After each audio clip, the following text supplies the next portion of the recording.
Hey guys, I hope we're doing good and alright. Today I want to do a podcast episode on talking and we're having a discussion about what causes dyslexia, if anything causes it apart from our genetic genes or genetic makeup coming from our parents, like inherited. And talking about that, I want to talk about what do you mean when we say dyslexia? Because there's so many different parts of dyslexia, so many different kinds. Anyway, I hope we enjoy today's episode. So the big question is this: how can dyslexics like us create a place, a community, a tribe, where people at any stage of life can come and solve any challenge, amplify their strengths, and ultimately help them become who they were meant to be? Or in other words, conquer their dyslexia. That is the question, and this show is the answer. My name's Theo Goff, and welcome to the Conquering Dyslexia podcast. So, let's start talking about it. Let's start talking about what causes dyslexia. Now, if you growing up, probably the most simplest way of understanding it is that it's inherited from your mum or from your dad, or you mean maybe it skipped a generation, probably from your grandma or granddad. And that's something that I believe as well, because it's strong. The evidence is strong in it, so it seems like yes, it does make sense. It comes from inherited. There's 6 genes for dyslexia. I forget there's like a certain number that's like a big one. Certain genes that could be inherited in causing dyslexia that they know so far, and that's when it comes to sort of like what we know with the genes side of things and going forward. And also there is some studies and are some science and there are some arguments to be made that dyslexia, is created in early development.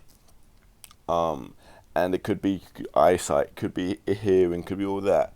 But a lot of it when it comes to down the eyesight, when it comes down to hearing, a lot of those have been not like sort of. There's better theories out there on why dyslexia exists. But then, when you come to my last couple podcasts, because all this is, guys, is a journey. You know what I mean? I'm just trying to learn as much as I can and just put it all together and try and make it much sense of it possible with having the actual experience and ultimately finding out what's useful to know. Because you can learn as much as possible, but unless it's actually applicable and applicable to make your life better in any sort of way, then there's not too much point in it for me. And so recently we've with this universal reading method, with Davis dyslexia method, this very big, very worldwide known method of dyslexia, and they take a completely different, a lot of people say radical view of what dyslexia is. Now, the biggest difference I've seen in this method is that neurotypicals find it hard to understand. When it's explained to dyslexics, they get it like that. And when they actually go through the procedures, go, oh yeah, I just get it, this makes more sense now.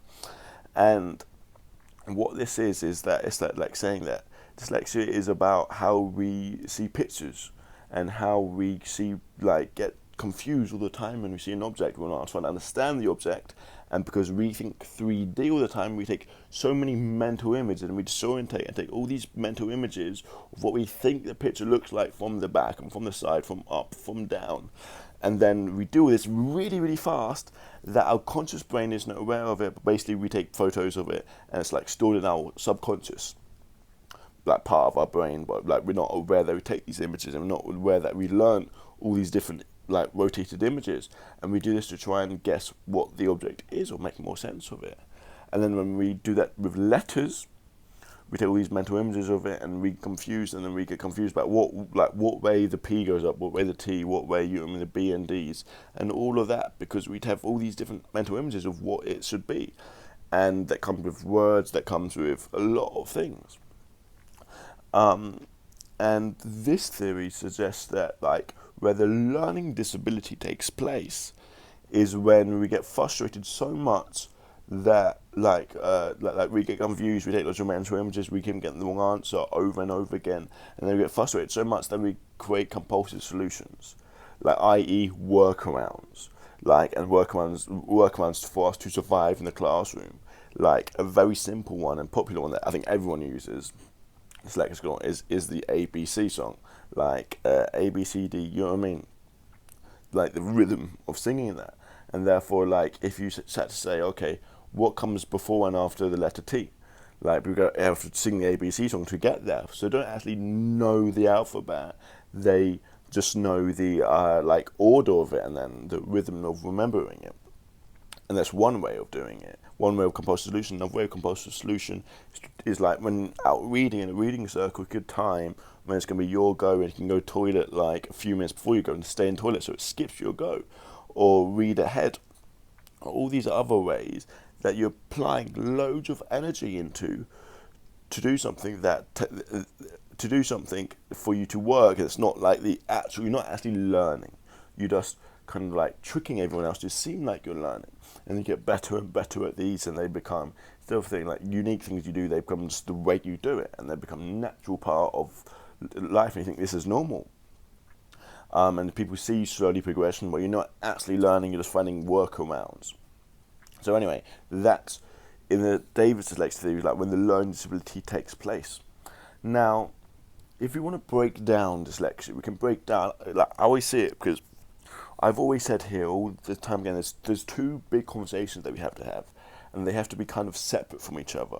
The what is dyslexia conversation, and exactly how does only dyslexia in terms of this unique diversity that we have is like different, and like exact correlations, and the emotional environment, like the emotional things.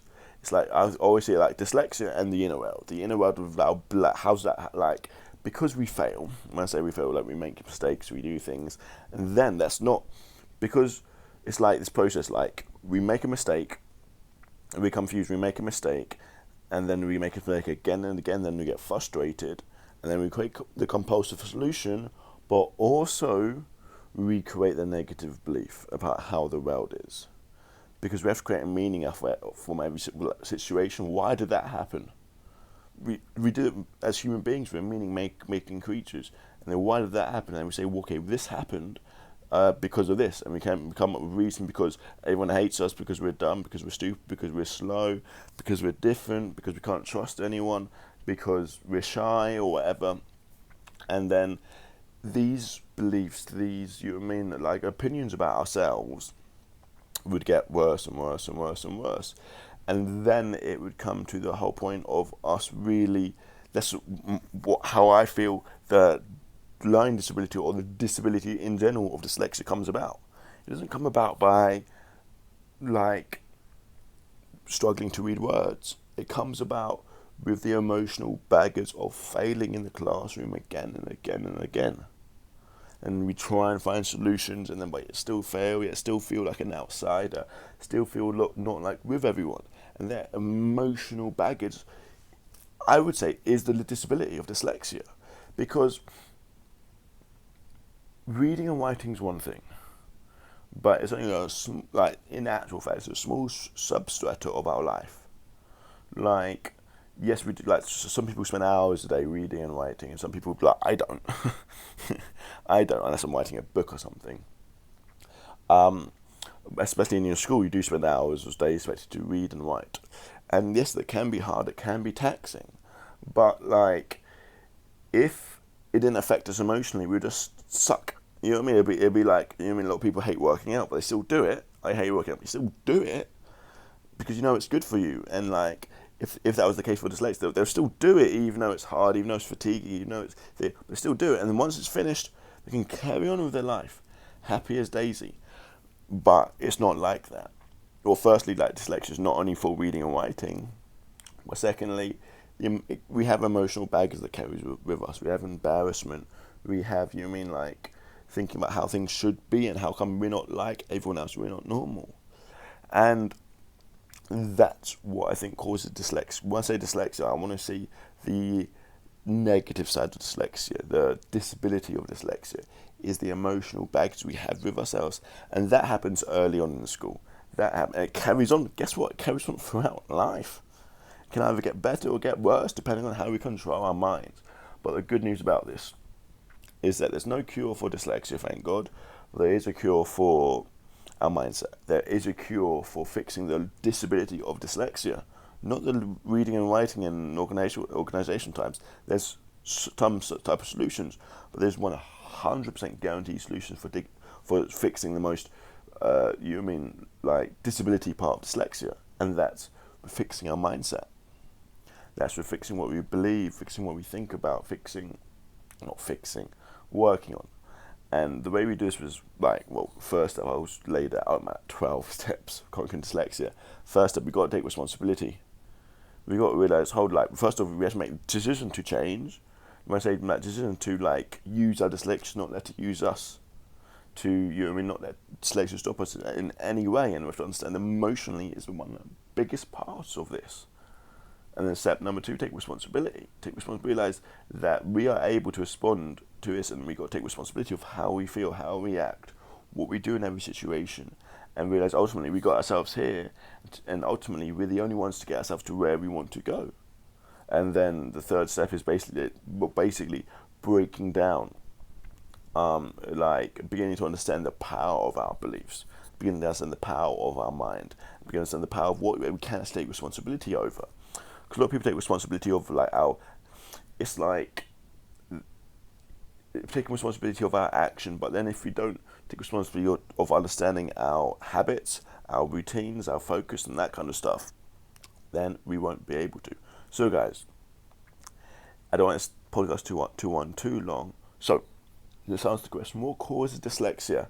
Well, there is questions say, okay, with this dyslexia, with reading and writing, the actual dyslexia, I would say that's, I would say it's inherited. A lot of people say it can happen early on, and there's different theories around that. But then, another thing, if you've got dyslexia, you're not going to get rid of it anytime soon. Knowing that won't help you unless you spend your whole life researching dyslexia. So that's my first thing. My second thing about what you care about is not dyslexia. What you care about is the disability. What we care about is the negative side of things. You know what I mean? Negative to positive. But what we care about is the things that's absolutely useful and applicable to our lives, and that actually affects us.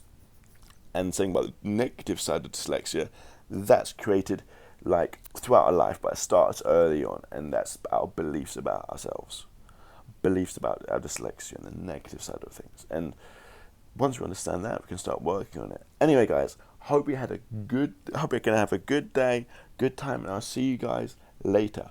Bye bye.